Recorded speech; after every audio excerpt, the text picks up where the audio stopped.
భారతదేశపు మహాగ్రంథాలు, కావ్యాల సంపూర్ణ సంకలనం. సబ్స్క్రైబ్ చేయండి. తిలక్. సీతాదేవిని సగౌరవముగా తమ వద్దకు చేర్చమని చెప్పినాను. లంకలోని నిర్దోషులైన ప్రజలను యుద్ధము నుండి కాపాడమని చెప్పినాను. వారికి నా పలుకులు రుచించలేదు. నేను నా మగుటమును వారి చరణముల వద్ద ఉంచినాను. అతడు దానిని కూడా కాలితో తన్ని విసిరివేసినాడు.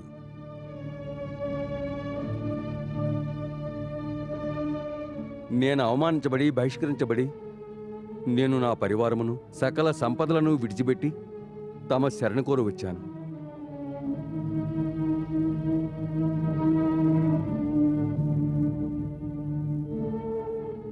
ప్రభు తమరు శరణాగత వత్సలరు. మనసులో నా లోపాలను రానివ్వకుండా నన్ను రక్షించండి ప్రభు, రక్షించండి.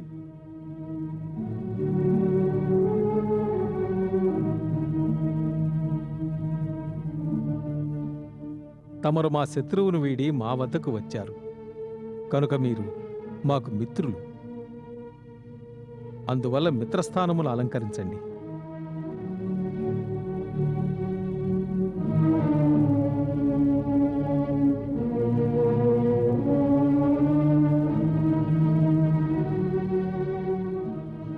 స్వామి, నేను సేవకుడిగా ఉండాలని వచ్చాను.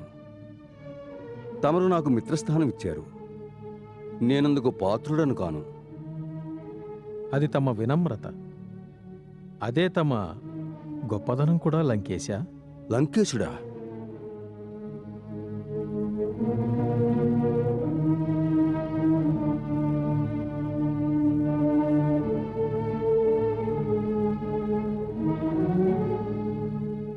ప్రభు, లంకేశుడిప్పుడు మహారాజు రావణుడు.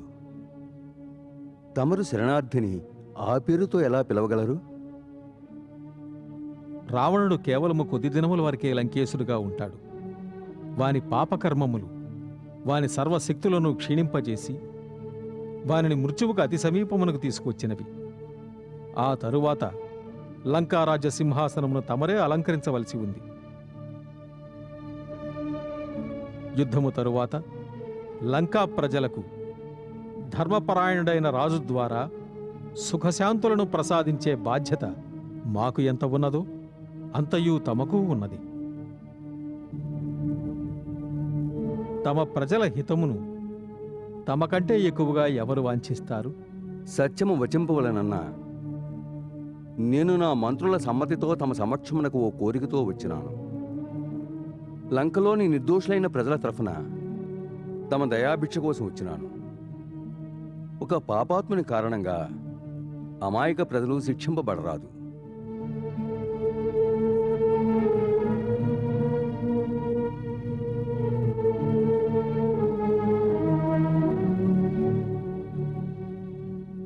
మిత్రమా, నేను తమ ప్రజావాత్సల్యానికి సంతసిస్తున్నాను.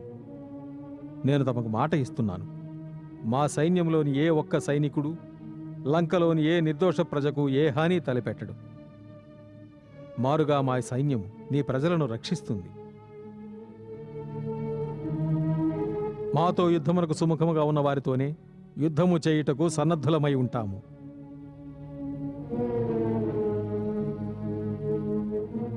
నేను లంకావాసుల తరఫున ధన్యవాదాలు తెలుపుకుంటున్నాను. తమరు తమ ఈ సేవకునితో సహా ప్రజలందరికీ అభయం ఇచ్చారు. తమ వంటి దయాశీలు ఎవరూ ఉండరు. ప్రభు, ఇది నిరంతరము ఇలాగే ఉండనివ్వండి. మిత్రమా, తమరు శరణు కోరి మమ్ము ఆశ్రయించారు. మేము తమను లంకేశుడన్నాము. మా బాణము వలనే మా మాట కూడా అమోఘమైనది. అందువల్ల అది అసత్యము కానేరదు. రావణుడు తమ మకుటమును కాలితో తన్ని దూరముగా విసిరివేసినాడు. అందులకు బదులుగా మేము తమకు రాజమకుటమును ప్రసాదిస్తాము. మహారాజా సుగ్రీవ, తమరు పవిత్ర సముద్ర జలమును తెప్పించండి. సాగరము సమస్త తీర్థముల జల సమ్మేళనం. మన సైన్య సమక్షమున ఆ పవిత్ర జలముతో భావి లంకేశ్వరులైన విభీషణులకు పట్టాభిషేకము గావిస్తాము. లక్ష్మణ, అగ్రజ, శిబిర మధ్యమున తగిన ఏర్పాట్లు చేయించు. తమ ఆజ్ఞ.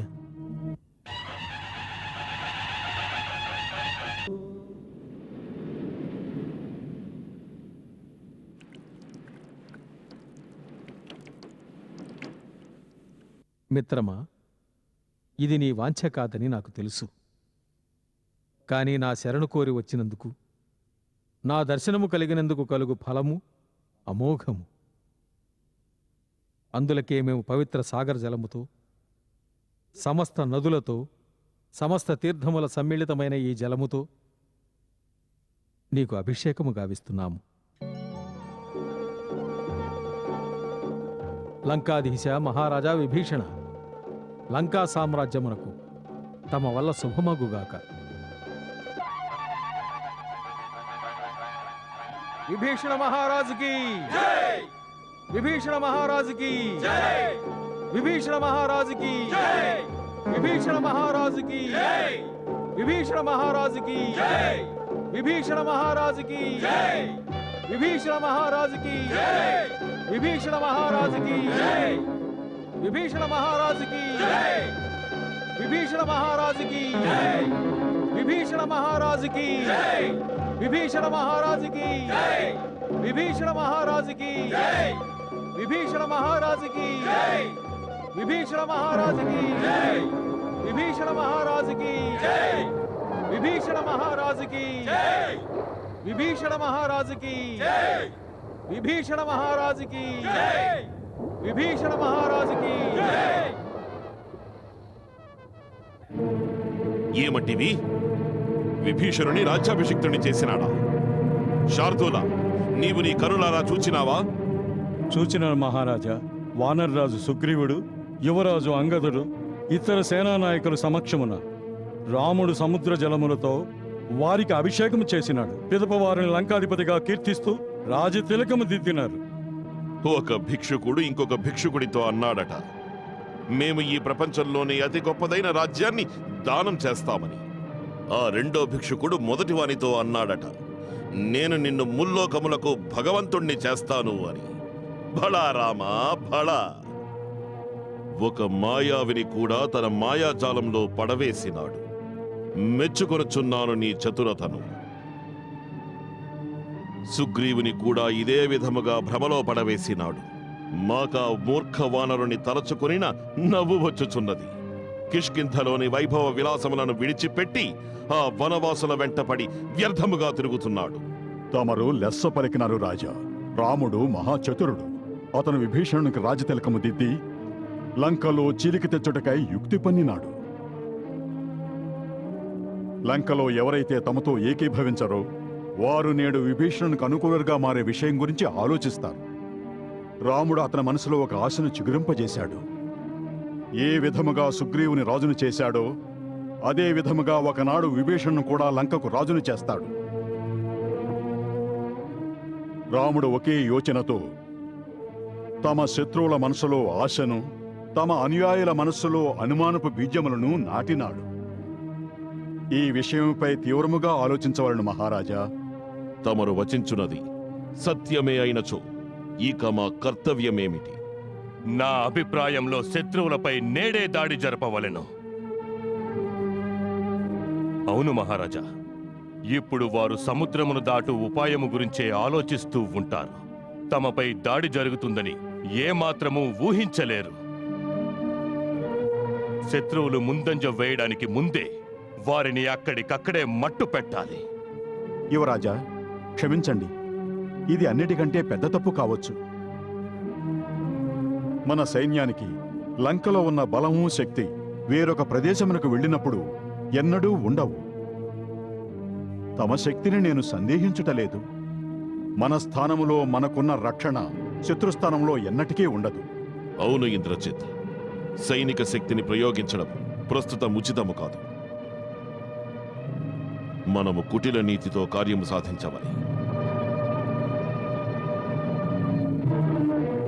ఆ నరవానరుల మధ్య గల మైత్రి బంధాన్ని ఏదో విధముగా త్రుంచి వారిలో చీలిక ఏర్పరిచి ఆ సుగ్రీవునితో సంధి చేసుకొని వానిని మనలో కలుపుకొనినచో దీని ఆంతర్యమేమనినా తమరు రాముని చిత్రతను మరలా అతనిపైనే ప్రయోగించుట. బళా!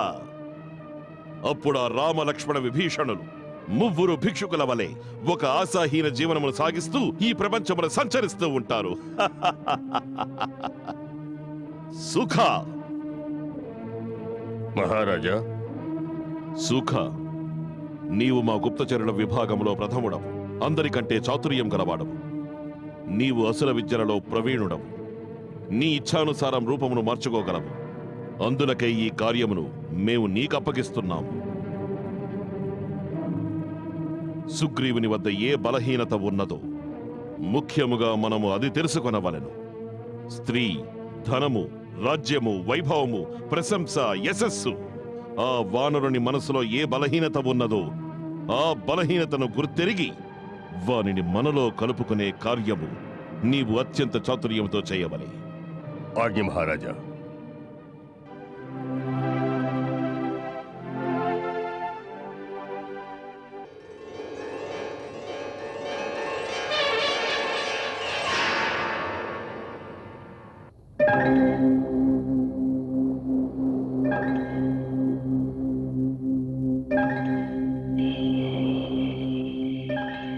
రాక్షస జాతికి చెందిన వారంతా ఆకాశ మార్గమున రాగలరని మీకు తెలుసా? అవును, వారు రాగలరు. వారికి ఆ శక్తి సహజమైనది. అదేదో గుప్త విద్యని నేను విన్నాను. కాదు కాదు, వారు మాయావులు. ఇటువంటి ఎన్నో రకములైన అసుర విద్యలు వారికి తెలుసు. గాలిలో ఎగురుట, ఇష్టానుసారము రూపం మార్చుకున్నటువంటివి. అటువంటి మాయావులతో మనం ఎలా యుద్ధం చేయగలం? ఎలా చేయగలం? అవశ్యం చేయగలం. ఎందుకంటే సత్యం మన పక్షంలో ఉన్నది. శ్రీరామచంద్రులు ఏమన్నారో తెలుసా? సత్యము ధర్మము పట్ల స్థిరచిత్తము కలవారికే ఈశ్వరుడు సహాయం చేస్తాడని. సత్యము అన్నిటినీ మించిన శక్తి. అది మన వద్దనున్నది. కనుక మనము యుద్ధమును చేయగలము, విజయమును సాధించగలము. సముద్రమును దాటితేనే విజయం లభిస్తుంది. అగ్రజ, అందరి మనసుల్లోనూ ఒకే ప్రశ్న ఉత్పన్నమవుతున్నది. మన ఇంత పెద్ద అపార సేనావాహిని సముద్రపు టావలి తీరానికి ఎలా చేరుకోగలదని. కాని అగ్రజ, అందరికీ సంపూర్ణ విశ్వాసం ఉన్నది. తమరికేదీ అసాధ్యం కాదని, తమరి శక్తి ముందు ఏదీ నిలువలేదని, తమరు తలచినచో సముద్రమునే హరింపజేయగలరని. అవశ్యం చెయ్యగలను. కానీ లక్ష్మణ, నా ఉద్దేశ్యం అనవసరమైన బలప్రయోగానికి బదులుగా మరో సాధనం దొరికితే మంచిదని. ప్రభు, నా మదిలో ఒక యోచన వచ్చినది. చెప్పు. మనం విభీషణుడిని ఏదైనా ఉపాయం అడుగుదాం. ఎందుకంటే రాక్షసుల వద్ద చాలా గుప్త విద్యలు ఉంటాయి. కనుక అతడు మనం లంకకు చేరుకోవడానికి ఏదైనా మార్గం సూచించవచ్చు. అవును, నేను నీతో ఏకీభవిస్తున్నాను. రేపు మనం అతడితో ఈ విషయమే మాట్లాడదాం.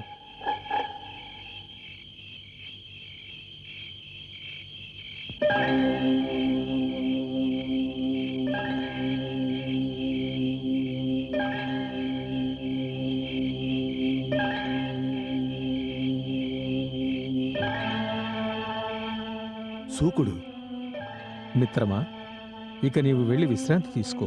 బాగా పొద్దుపోయింది. తమ ఆజ్ఞ ప్రభు.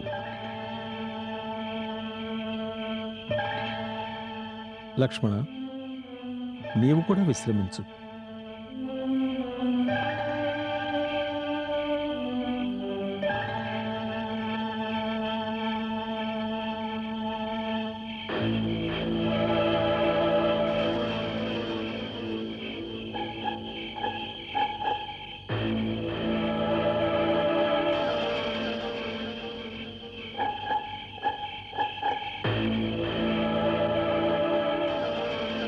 కిష్కింధాపతి మహారాజు సుగ్రీవునకు జయము.